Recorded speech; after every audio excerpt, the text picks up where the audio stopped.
Thuis heb ik nog een aanzichtkaart, waarop een kerk, een kar met paard, een slagerij, J. van der Ven. Een kroeg, een juffrouw op de fiets, het zegt u hoogstwaarschijnlijk niets, maar het is waar ik geboren ben.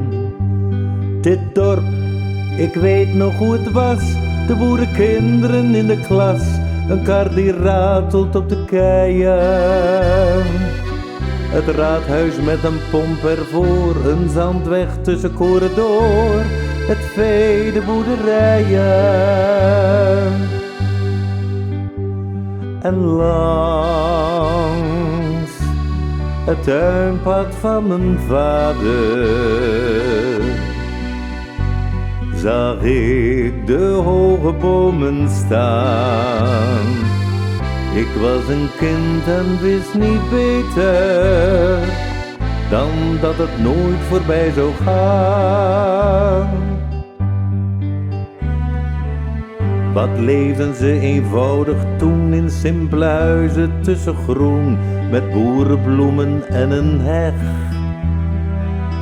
Maar blijkbaar leefden ze verkeerd, het dorp is gemoderniseerd en nou zijn ze op de goede weg.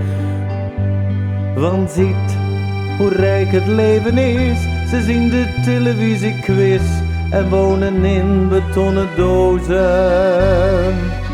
Met flink veel glas, dan kun je zien hoe op het bankstel staat bij Mien en de dressoir met plastic rozen. En langs het tuinpad van mijn vader zag ik de hoge bomen staan. Ik was een kind en wist niet beter dan dat het nooit voorbij zou gaan.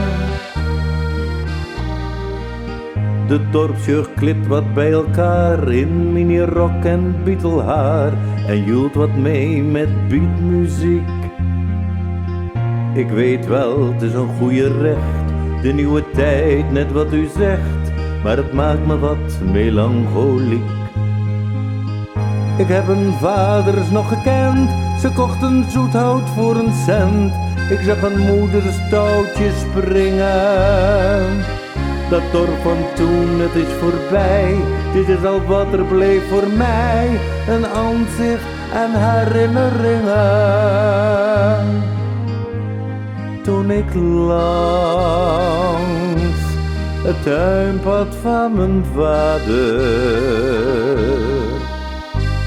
de hoge bomen nog zag staan. Ik was een kind, hoe kon ik weten dat dat voorgoed voorbij zou gaan?